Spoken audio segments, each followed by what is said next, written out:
The certified letter arrived on a Tuesday morning in late January, and I knew before opening it that someone at the Ridgeview Estates, HOA, had their underwear in a bunch again. I stood in my driveway in Eagle River, Alaska, the morning sun barely cresting the Chugach Mountains, turning the snow-covered peaks pink and gold. The temperature hovered around 15 degrees, which felt downright balmy compared to the -20 we had been dealing with the week before. I tore open the envelope with my gloved hand, already irritating me before I even read the contents. Dear Mr. Marcus Bellamy, this letter serves as formal notification that you are in violation of Ridgeview Estates HOA Covenant Section 12.4-B, which expressly prohibits the operation of recreational vehicles including but not limited to snow machines, ATVs, and dirt bikes on residential properties between the hours of 8 p.m. and 8 a.m. Additionally, Section 12.4-C prohibits commercial activity on residential properties. You have accumulated 7 separate violations over the past 3 weeks. The fine amount is $500 per violation, totaling $3,500. Payment is due within 30 days of this notice. I read it 3 times, my breath making clouds in the frigid air. My golden retriever, Sandy, nudged my leg, wondering why we had stopped our morning routine. The sound of snow machine engines echoed from behind my house, where my property backed up to thousands of acres of national forest. This is absolutely insane, I muttered, pulling out my phone and dialing the number printed at the bottom of the letter. A woman answered on the second ring. Ridgeview Estates, HOA, this is Brenda speaking. Yeah, hi, this is Marcus Bellamy on Wolverine Drive. I just received a letter about snow machine violations. Please hold while I transfer you to our compliance officer. Before I could respond, peppy hold music filled my ear. I stood there for a good 5 minutes, watching Sandy sniff around the snowbank at the edge of my driveway before someone picked up. This is Patricia Morrison, HOA compliance officer. How can I help you? The voice was clipped, impatient, exactly what I expected. Patricia Morrison had moved to Alaska from Arizona 3 years ago and immediately joined the HOA board. She had made it her personal mission to turn our quiet mountain community into something resembling a suburban Phoenix development, complete with strict rules about everything from fence heights to mailbox colors. Mrs. Morrison, I'm calling about this fine I just received. $3,500 for snow machine violations. Yes, Mr. Bellamy. The violations are clearly documented with timestamps and photographs. The snow machine activity on your property has been excessive and disruptive to your neighbors. Disruptive. I live at the end of a dead-end street with forest behind me. My nearest neighbor is 200 yards away. The rules apply equally to all residents, regardless of property location. The covenants are very clear about recreational vehicle use. I took a deep breath, trying to keep my temper in check. Patricia, you need to understand something. Those snow machines you're hearing aren't recreational. I work with Alaska Search and Rescue. My property serves as a staging area for rescue operations in this region. Silence on the other end. Then, that would constitute commercial activity, which is also prohibited under Section 12.4-C. It's not commercial, it's volunteer emergency services. People's lives are at stake. I understand your passion for your hobby, Mr. Bellamy, but rules are rules. If you wish to contest the fine, you may attend the next HOA board meeting on February 15th to present your case. Until then, the fine stands and continues to accrue for any additional violations. Have a good day. She hung up before I could respond. I stared at my phone, incredulous. Sandy barked, reminding me we still had not finished our walk. My phone rang almost immediately. The caller ID showed Tom Reeves, the coordinator for our search and rescue unit. "Marcus, we've got a situation. Missing hiker up near Cantwell. Last known position was near the Denali Highway. We're mobilizing now. Can you have the team meet at your place in 45 minutes? Yeah, of course. I'll get everything ready." I hung up and jogged toward my house, Sandy bounding beside me. The irony was not lost on me that Patricia Morrison's complaint would be validated within the hour, but there was a missing person out there who needed help. HOA fines would have to wait. My property was perfect for search and rescue staging. I had a large heated garage that could fit 6 snow machines comfortably, a workshop area for equipment repairs, and most importantly, direct access to the trail system that connected to hundreds of miles of backcountry. I had spent 15 years building relationships with the emergency response community in Alaska, and my place had become an unofficial hub for operations in the northern Matanuska-Susitna Valley. Within an hour, 5 other volunteers had arrived. Jake Martinez pulled in first with his truck and trailer, followed by Susan Chen and her husband David. Rick Thompson arrived on his own snow machine, already geared up. They all knew the routine. "Missing hiker is a 32-year-old male from Texas," Tom said, spreading a map across my workbench. "Inexperienced, went out yesterday afternoon for what he called a short walk. Didn't come back to his hotel. His rental car was found at this trailhead." He pointed to a location about 40 miles northeast of our position. "Temperature dropped to -15 last night," Susan said, her face grim. "If he's not properly equipped and did not find shelter, we're looking at serious hypothermia or worse. State troopers have a helicopter on standby, but visibility is limited with the weather front moving in. We're the ground team. Let's move." We loaded up quickly, checking fuel, emergency supplies, and communications equipment. The sound of 6 snow machines starting up filled the cold morning air. I glanced toward my neighbor's house, 2 properties down. The curtains moved. Someone was watching. The search took 8 hours. We found the hiker 5 miles from his starting point, huddled under a fallen tree, severely hypothermic but alive. The medical helicopter met us at a clearing where we could land safely. By the time we returned to my property, the sun had set, and the temperature had dropped to 5 degrees. As I was helping put equipment away, a white sedan pulled into my driveway. Patricia Morrison stepped out, bundled in a puffy jacket that still had store tags attached, her lips pressed into a thin line. "Mr. Bellamy, I heard all the noise this morning and wanted to verify the situation myself." She held up her phone, showing photos she had taken throughout the day. "This is clearly a violation of HOA rules. I'm documenting everything for the board meeting." I was exhausted, my face wind-burned, my fingers still numb despite the heated garage. We just saved someone's life. That's admirable, truly, but it doesn't change the covenant violations. This is a residential neighborhood, not a commercial operation or a government facility. "It's volunteer emergency services," I repeated slowly.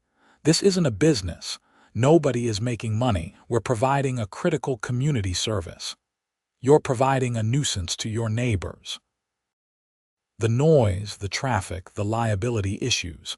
What if someone gets hurt on your property? The entire HOA could be sued." "Who's complaining?" I asked. "Who exactly has reported me?" Patricia's expression tightened. "I'm not at liberty to discuss that, but multiple residents have expressed concerns." "Multiple residents or just you?" She turned on her heel. "The fine stands, Mr. Bellamy, and as of now, I'm documenting an additional 3 violations from today's activity. That's $1,500 more. Total now stands at $5,000. Good evening." I watched her car disappear down the street, feeling anger burning in my chest. Sandy pressed against my leg, sensing my mood. Tom walked over, shaking his head. HOA drama. You could say that. Apparently saving lives is against the rules. Alaska's full of people who move here for the frontier image but want suburban convenience. She'll figure it out or leave. They usually do. He clapped me on the shoulder. Thanks for hosting today, Marcus. We could not have mobilized that quickly from anywhere else. After everyone left, I sat in my living room with a cup of coffee, trying to figure out my next move. $5,000 in fines was no joke, and Patricia made it clear she would continue documenting violations. But I could not just stop helping with search and rescue. It was not just something I did, it was part of who I was. I had moved to Eagle River 12 years ago after spending my 20s in the Army. Alaska felt like home in a way that nowhere else ever had. The mountains, the wilderness, the sense of community among people who understood that survival up here sometimes meant depending on each other. I had bought my house specifically because of its location and access to the backcountry. The HOA had existed when I moved in, but it had been a loose organization that mainly dealt with snow plowing the main roads and maintaining the entrance sign. Then people like Patricia Morrison started moving in. Retirees from the Southwest, remote workers from California, folks attracted by Alaska's tax structure but not particularly interested in Alaska's culture. They wanted the idea of Alaska without the reality of it. I pulled up the HOA covenants on my laptop, reading through the dense legal language. Section 12.4 definitely prohibited recreational vehicle use during certain hours and any commercial activity. But there had to be exceptions for emergency services, right? I kept reading. Section 18 covered indemnification and liability. Section 21 dealt with amendments to the covenants. Section 9 covered disputes and arbitration. Nothing about emergency services, volunteer work, or any kind of exception for community benefit activities. My phone buzzed. A text from my sister, who lived in Wasilla. Heard you had drama with the HOA. Mom wants to know if you need a lawyer. She's worried. I smiled despite my frustration. News traveled fast in Alaska. Our communities might be spread out geographically, but everyone knew everyone's business. Tell Mom I'm fine. Just dealing with a Karen who doesn't understand how things work up here. The next morning, I drove to the Ridgeview Estates HOA office, located in a small commercial plaza off the Glen Highway. The office was a single room with a desk, filing cabinets, and inspirational posters about community standards and neighborhood pride. Brenda, the receptionist I had spoken to the previous day, looked up as I entered. She was in her 60s, a longtime Alaska resident if her weathered face and practical clothing were any indication. "You're here about the fines," she said. It was not a question.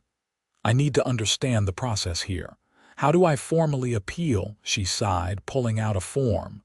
"Fill this out. Submit it at least 1 week before the monthly board meeting. Present your case. The board votes. That's it." What are my chances? She glanced toward the closed door of the inner office, then lowered her voice. "Between you and me, not great. Patricia runs that board. The other 4 members usually just go along with whatever she says. Most people don't want the hassle of fighting her. Other people aren't facing $5,000 fines. Other people aren't doing what you're doing. Look, I know what you do with search and rescue.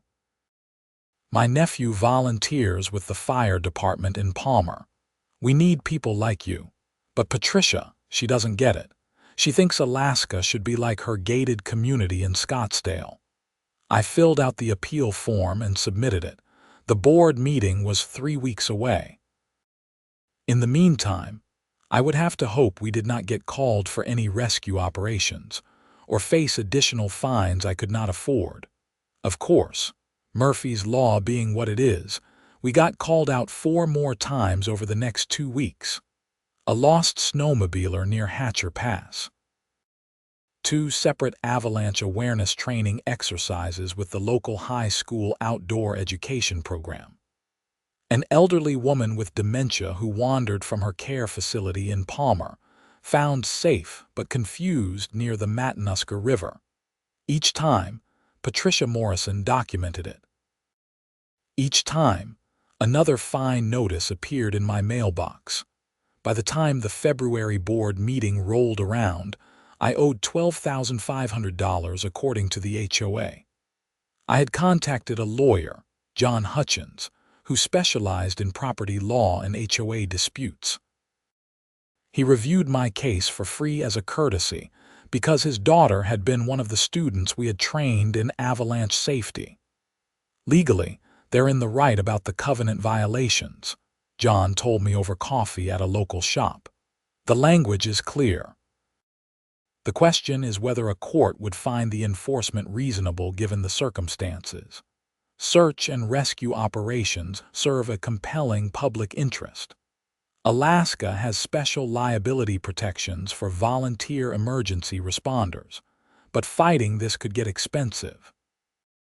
More expensive than $12,000, potentially, and there's no guarantee you win.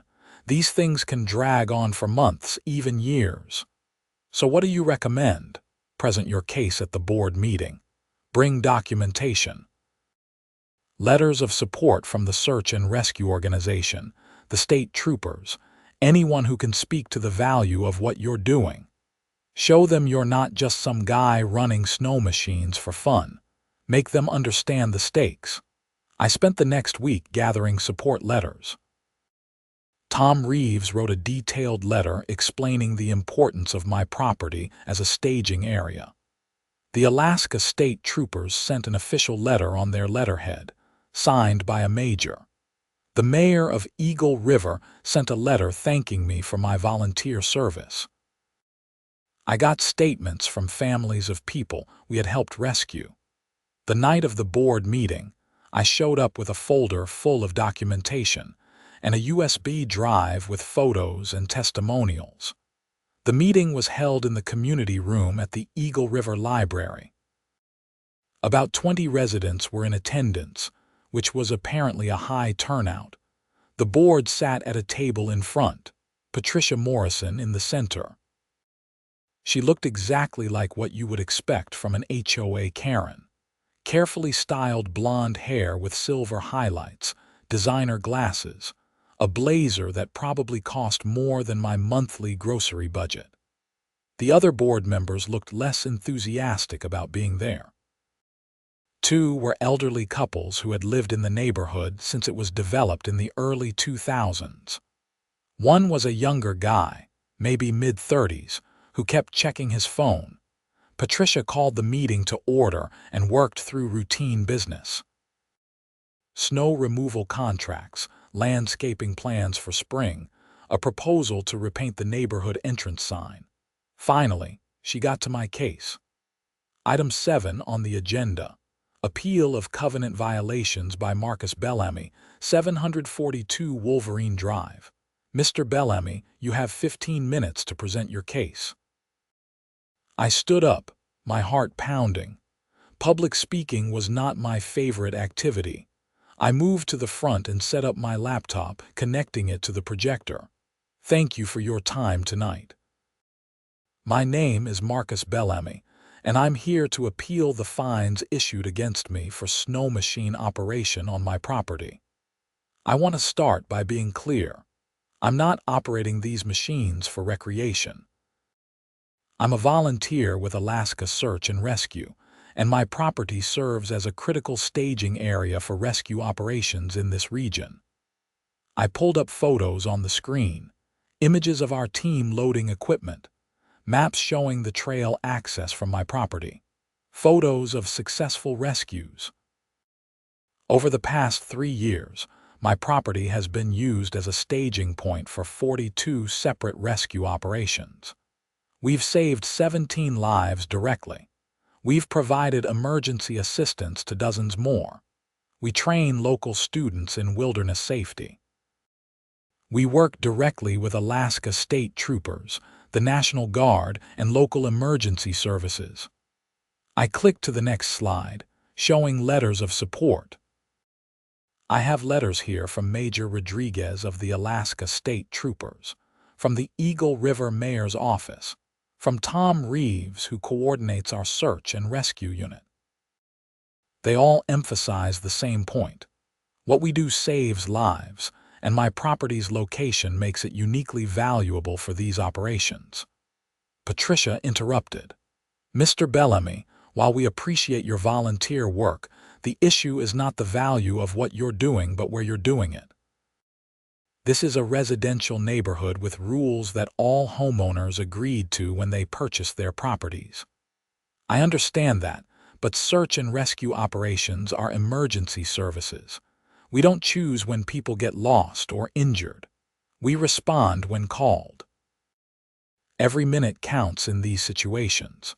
The difference between staging from my property versus having to mobilize from town could literally be the difference between life and death. One of the elderly board members, a man named Gerald, spoke up. How often are these operations happening?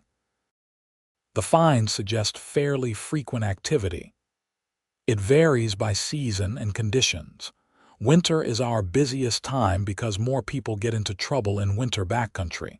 Some weeks we might have 2 or 3 call-outs. Other weeks, nothing.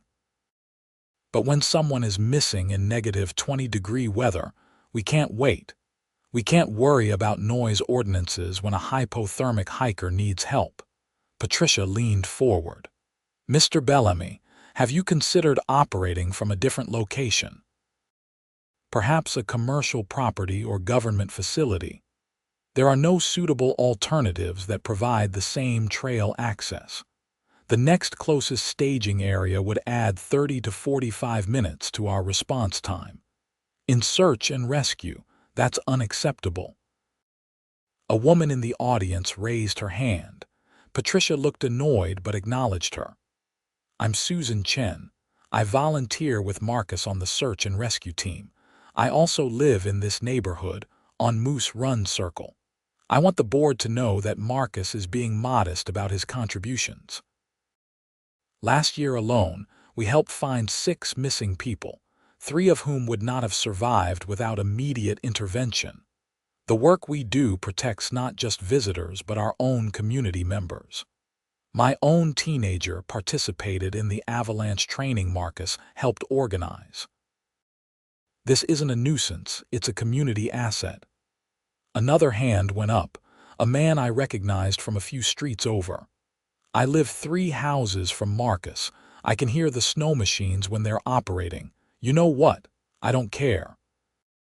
I'd rather hear some engine noise and know that if my kid goes missing in the mountains, there's a trained team ready to help. Patricia, with all due respect, you moved here 2 years ago. Maybe you don't understand yet how things work in Alaska. Patricia's face flushed. This isn't about understanding Alaska culture. This is about maintaining property values and enforcing the rules that protect all homeowners equally. The meeting devolved into argument. Several more residents spoke in my favor.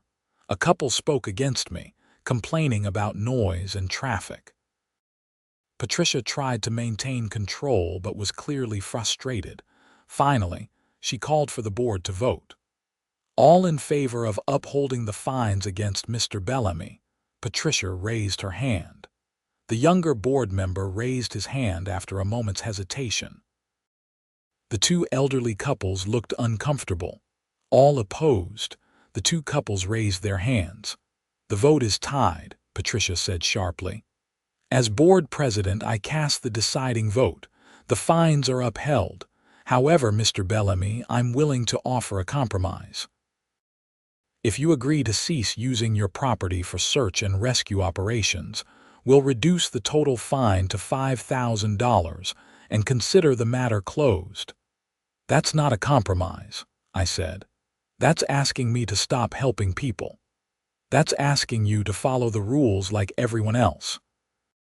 You have until March 15th to pay the reduced fine, or we'll proceed with legal action to place a lien on your property.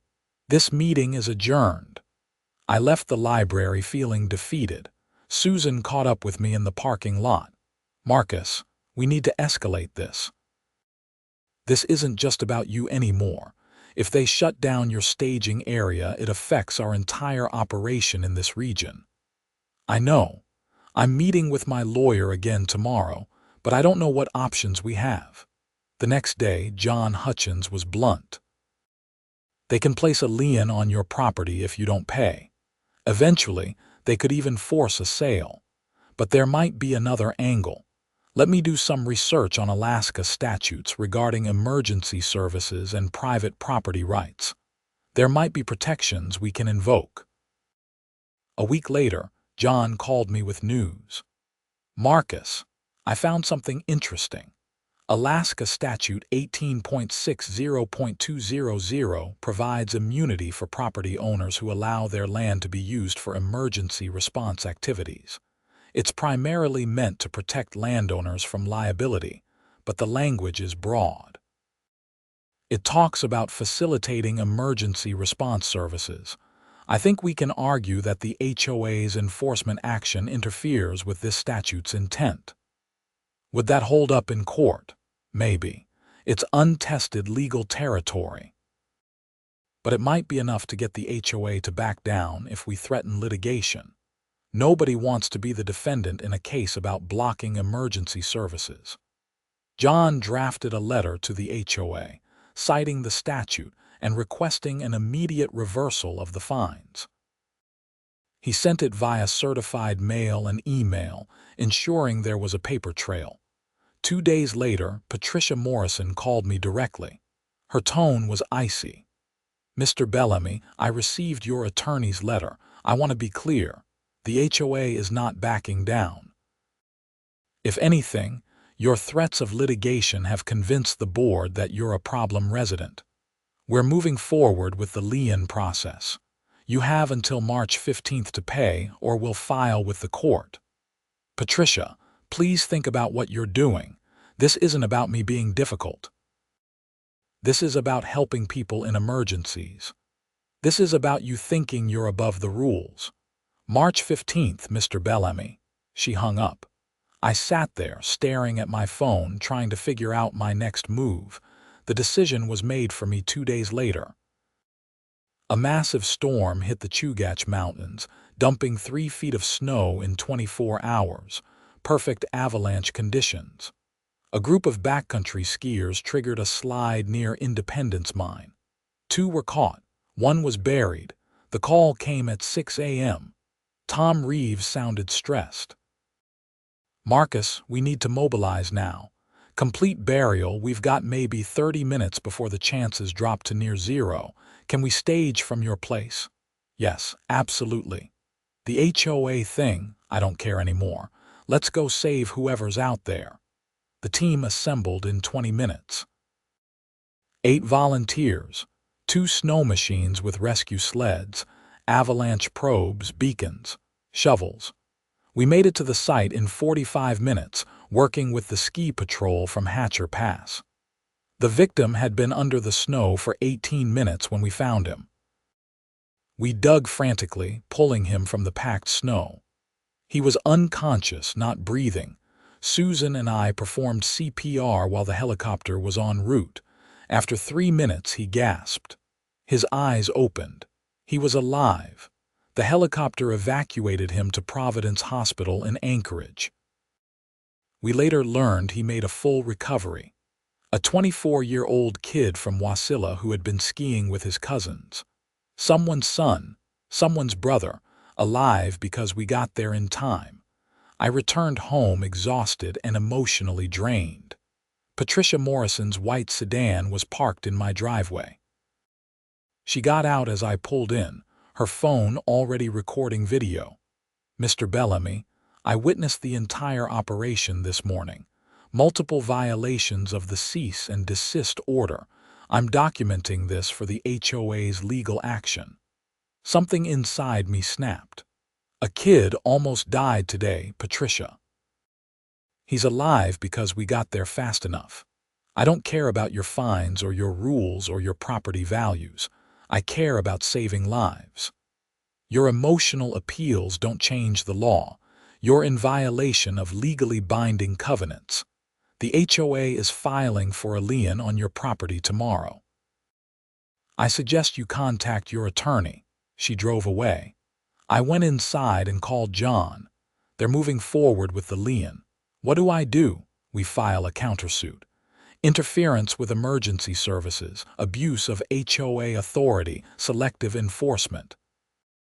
It'll be messy and expensive, but we can fight this. How expensive? Could run $10,000 to $20,000 in legal fees, depending on how long it drags out. I closed my eyes. I did not have that kind of money sitting around. My savings would be wiped out. But what choice did I have? Do it. File whatever we need to file. The legal battle began. The HOA filed their lien. We filed a countersuit in Alaska Superior Court, arguing that the HOA's enforcement violated Alaska statutes protecting emergency service operations. The local media caught wind of the story. A reporter from the Anchorage Daily News called me. "Mr. Bellamy, is it true the HOA is trying to shut down search and rescue operations? They're trying to fine me into compliance with covenants that don't account for emergency services." The story ran 3 days later. Eagle River HOA battles volunteer rescuer over property use. It went viral locally, then picked up by regional news, then national news. Suddenly, I was getting calls from TV stations, radio shows, podcasts. The court of public opinion was decidedly on my side. The HOA's Facebook page was flooded with angry comments. Patricia Morrison became a statewide symbol of petty bureaucracy gone wrong. Late-night comedy shows made jokes about Alaska Karen trying to stop mountain rescues. But public opinion did not change the legal reality. The case moved forward slowly through the court system. Meanwhile, rescue operations continued. Each one added to the HOA's documentation of violations. Each one added to their claimed damages. In April, we had a preliminary hearing. The judge, a woman in her 50s named Sandra Rodriguez, listened to both sides, present their arguments. John argued that Alaska's emergency services statutes superseded HOA covenants. The HOA's attorney, a sharp young guy from a big Anchorage firm, argued that property rights and contractual obligations were fundamental to the legal system. Judge Rodriguez reserved her decision, saying she would issue a ruling within 30 days. Those 30 days were tense. I continued working with search and rescue, but every callout felt like it might be the last one from my property. The HOA had stopped issuing new fines, presumably on advice from their attorney, but the threat of the lien hung over everything. The ruling came down on May 2nd. Judge Rodriguez sided with me, but not for the reasons we expected. The court finds that while HOA covenants are generally enforceable, the enforcement in this case appears to be arbitrary and selective. The plaintiff, Mr. Bellamy, has presented evidence that other residents operate snowmachines, ATVs, and other recreational vehicles without similar enforcement action. The defendant HOA has not provided adequate justification for why Mr. Bellamy's operation, which serves a clear public benefit, is being singled out for aggressive enforcement, while other similar activities are ignored. Therefore, the court finds the HOA's actions constitute selective enforcement and abuse of authority. The fines are vacated. The lien is dissolved. Furthermore, the HOA is ordered to revise its covenants to include explicit provisions for emergency service operations, or demonstrate clear and consistent enforcement of existing rules against all violators. Court costs are assessed against the defendant HOA. Case dismissed. I sat in the courtroom, barely believing what I was hearing. John was grinning beside me. Patricia Morrison looked like she had been slapped. The HOA's attorney requested an immediate meeting with the judge. Your Honor, the HOA would like to discuss the order regarding covenant revision. That requires a complex process under Alaska law. Then, I suggest you start that process immediately. You have 6 months to comply or demonstrate uniform enforcement. If Mr. Bellamy is fined again without similar fines being issued to all comparable violators, I will consider it contempt of court. Do we understand each other? Yes, Your Honor. Outside the courthouse, reporters were waiting. I gave a brief statement thanking the judge and emphasizing that this was about protecting emergency services, not about me personally. Patricia Morrison pushed past the reporters without comment, her face rigid with anger. That should have been the end of it. But Patricia Morrison was not the type to let things go. 2 weeks later, I got a call from Tom Reeves. Marcus, we've got a problem. The HOA has filed a complaint with the Alaska Department of Environmental Conservation, claiming your property is being used as an unlicensed commercial facility and that fuel storage from the Snowmachines violates environmental regulations. Are you kidding me? I wish I was. DEC is sending an inspector next week. The inspector, a tired-looking guy named Robert, showed up on a Thursday morning. He walked around my property, checked my fuel storage setup, looked at my equipment maintenance area, took notes. Mr. Bellamy, I'm not seeing any violations here. Your fuel is stored in approved containers. You've got proper ventilation in your garage, no signs of contamination or improper disposal. Honestly, this looks cleaner than most commercial operations I inspect. So the HOA's complaint was baseless. Appears that way. I'll file my report. You should be fine, he paused. Between you and me, I used to volunteer with search and rescue down in Kenai. I know what you're dealing with. Keep doing what you're doing. The DEC complaint went nowhere, but it was clear Patricia was not done. Over the next month, I received visits from the fire marshal, investigating a complaint about improper storage of emergency flares. The building inspector, checking for unpermitted structures after a complaint about my equipment shed. The health department, following up on a complaint about my dogs being a public health hazard. Every complaint was investigated. Every complaint was found to be without merit, but each one cost me time and stress. In June, a recall petition started circulating through the neighborhood. Residents who were fed up with Patricia Morrison's crusade against me and her general authoritarian approach to HOA management gathered signatures to remove her from the board. They needed 40% of homeowners to sign. Within 2 weeks, they had 60%. The recall election was scheduled for July 15th. Patricia fought it viciously, sending lengthy emails to all residents defending her actions, claiming I was the problem, insisting she was just trying to maintain community standards. The election was not close. Patricia Morrison was recalled by a vote of 72 to 18. The other board members who had supported her resigned rather than face similar recalls. A new board was elected. Gerald, the elderly gentleman who had seemed sympathetic at the original board meeting, became president. Susan Chen joined the board. 3 other longtime residents rounded out the new leadership. Their first action was to amend the HOA covenants to explicitly permit emergency service operations on residential properties, with reasonable provisions for noise mitigation and safety protocols. The amendment passed with 91% approval from voting homeowners.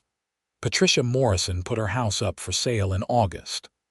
I heard through the neighborhood gossip that she was moving back to Arizona, complaining that Alaska was too hostile and that people did not respect rules and order. The day her moving truck pulled away, several neighbors gathered at my place for an impromptu barbecue. It felt like the whole community was exhaling after months of tension. "Good riddance," Gerald said, raising a beer. "Some people just don't understand that up here. We take care of each other." Rules matter, sure, but common sense matters more. Susan Chen added, "The irony is, if she had just talked to you like a reasonable person instead of going straight to fines and threats, this whole thing could have been avoided." A simple conversation about when operations happen, how to minimize disruption, maybe some advance notice to neighbors. Instead, she turned it into a war. I nodded, thinking about how differently things could have gone. I would have worked with reasonable requests. I'm not trying to be a problem neighbor. I just want to help people who need it. The summer was peaceful. Rescue operations were less frequent in warm weather, though we did get called out a few times for lost hikers and injured climbers. Each time, I notified the HOA board in advance as a courtesy, and they acknowledged with simple "thank you for letting us know" emails. No drama, no threats, no fines. In September, the Alaska Search and Rescue Association gave me a volunteer service award at their annual conference in Fairbanks. Tom Reeves presented it, speaking about the importance of community support and dedicated volunteers who went above and beyond. The award specifically mentioned my property's role as a staging area that had contributed to successful rescues and training operations. Standing on that stage, holding a plaque, I thought about the journey that had brought me there.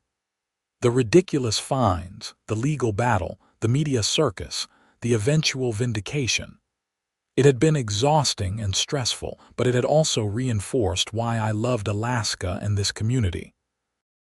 In October, I got a call from a producer at a national news magazine show. They wanted to do a feature story about HOA overreach and how communities can push back against unreasonable enforcement. I agreed to participate, hoping it might help other people facing similar situations. The segment aired in November, just before Thanksgiving. It was fair and balanced, showing both sides of the HOA debate but ultimately highlighting the absurdity of trying to fine someone for saving lives. Patricia Morrison declined to be interviewed, but the show included footage of the original board meeting and some of her more aggressive statements. The response was overwhelming. I got emails from people across the country who had faced their own HOA nightmares. Stories of fines for flying American flags, for painting houses unapproved colors, for having vegetable gardens, for letting kids play outside too loudly. Some stories were infuriating, others were sad. All of them reflected a system that had good intentions but often devolved into petty tyranny. I also got emails from HOA board members who were trying to do the right thing, who emphasized that most HOAs were reasonable and focused on genuine community benefit. They were embarrassed by cases like mine that gave all HOAs a bad reputation. December brought heavy snow and increased rescue activity.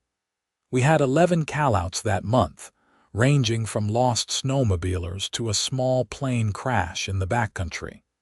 Each operation reinforced the importance of quick mobilization and good staging locations. One callout, 3 days before Christmas, particularly stood out. A family of 4 had gotten lost cross-country skiing in the Talkeetna Mountains. Temperature was dropping fast as the sun set. We launched from my property with every available volunteer, spreading out across the search grid. We found them just after dark, cold and scared but unharmed.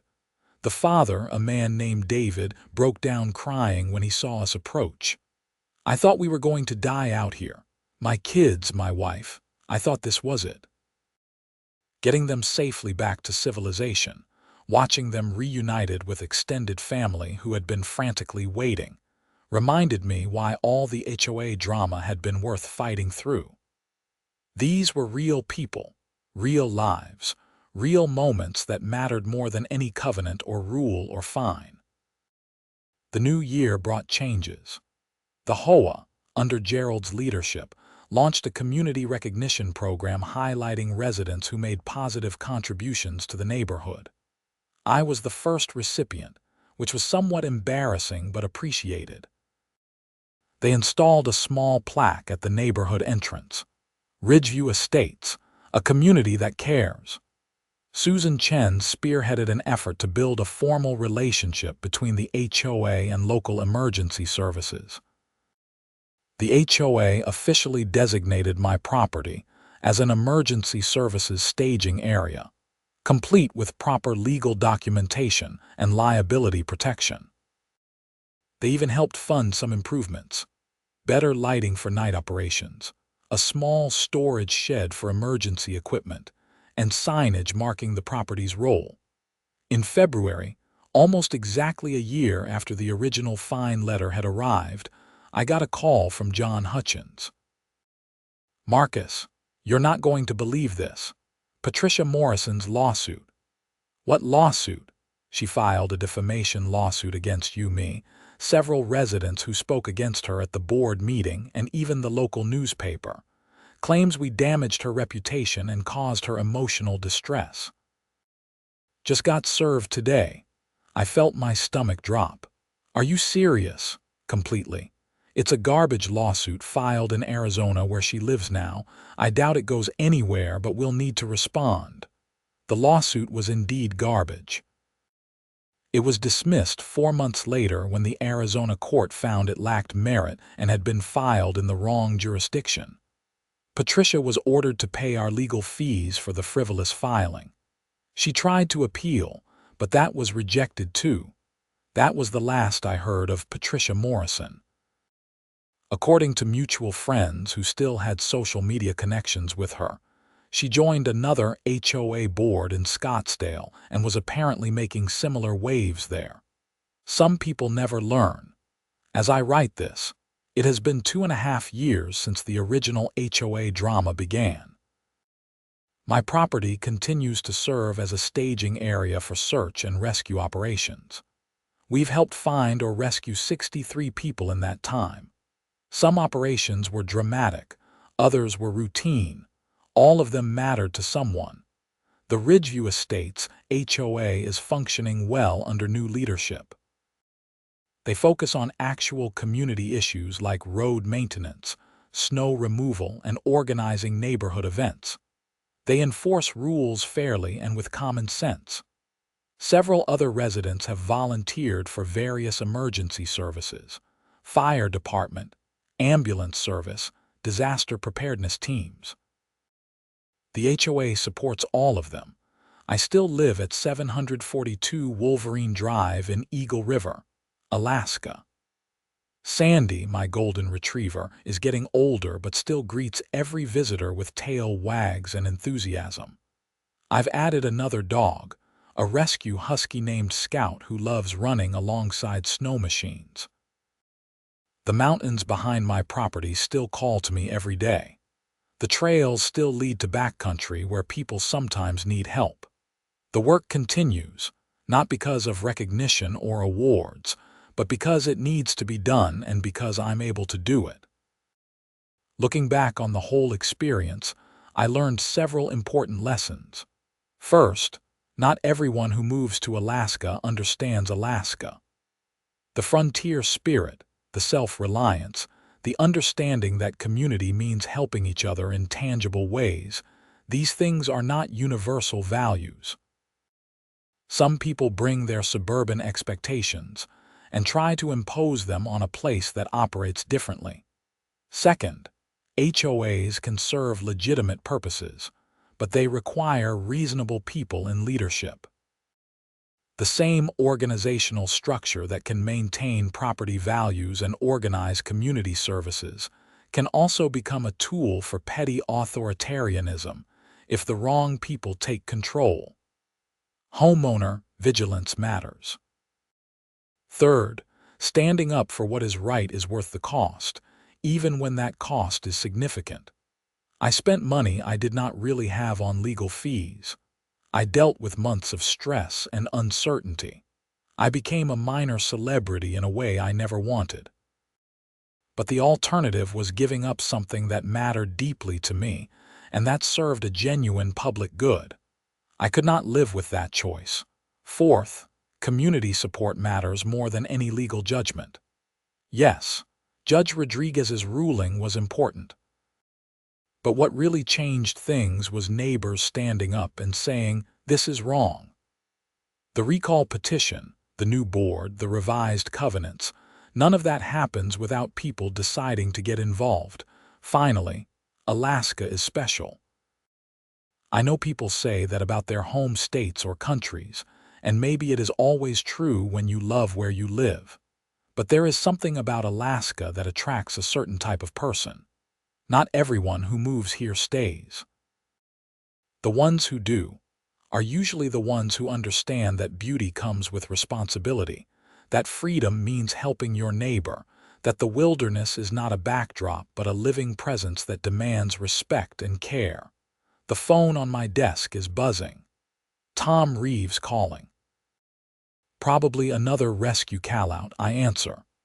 "Marcus, we have got a situation developing. Group of ice climbers overdue on the Matanuska Glacier. Conditions are deteriorating. Can we stage from your place in an hour?" "Yeah, of course. I will get everything ready." I hang up and head to the garage, Sandy and Scout following. The Snowmachines are fueled and ready. The emergency equipment is stocked and organized.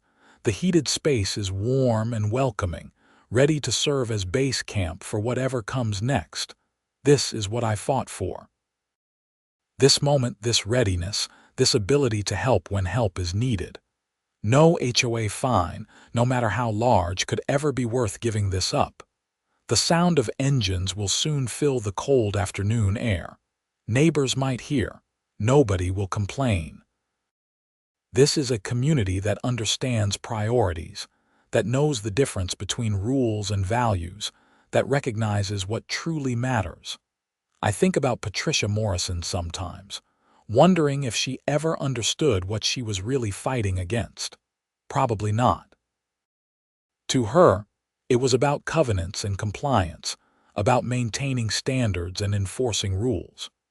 She never grasped that some things transcend bureaucracy, that human life and community service operate on a different level than property values and aesthetic guidelines. The first truck pulls into my driveway. Susan and David Chen, already geared up, ready to head into the glacier terrain. More vehicles follow.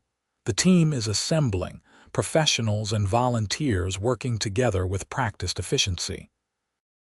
This is Alaska Search and Rescue. Ordinary people doing extraordinary things because it is simply what needs to be done. I grab my gear and join them. Whatever is waiting out there on the glacier, whatever challenge the mountains present today, we will face it together. That is the Alaska way. That is what community means. That is worth protecting, worth fighting for, worth standing up to any HOA Karen who does not understand. The Snowmachines roar to life. We head out into the winter afternoon toward the mountains, toward people who need help, toward the work that defines us. Behind me, the HOA plaque at the neighborhood entrance catches the late sun. A community that cares. We proved that in the hardest way possible. We proved it in courtrooms and board meetings, in public opinion and legal battles. But most importantly, we proved it in the mountains, in the wilderness, in the moments when someone is lost and scared and desperate, and we show up to bring them home. That is the story. That is what happened when an HOA fined me for running Snowmachines, not knowing that search and rescue uses my property as a base. That is how a petty bureaucratic fight became a battle for community values. That is how neighbors stood together against unreasonable authority. That is how Alaska showed, once again, that it is a place where substance matters more than appearance, where helping others is not negotiable, where the right thing always finds a way to prevail. The mountains are calling. People need help. The work continues, and no HOA fine will ever stop that.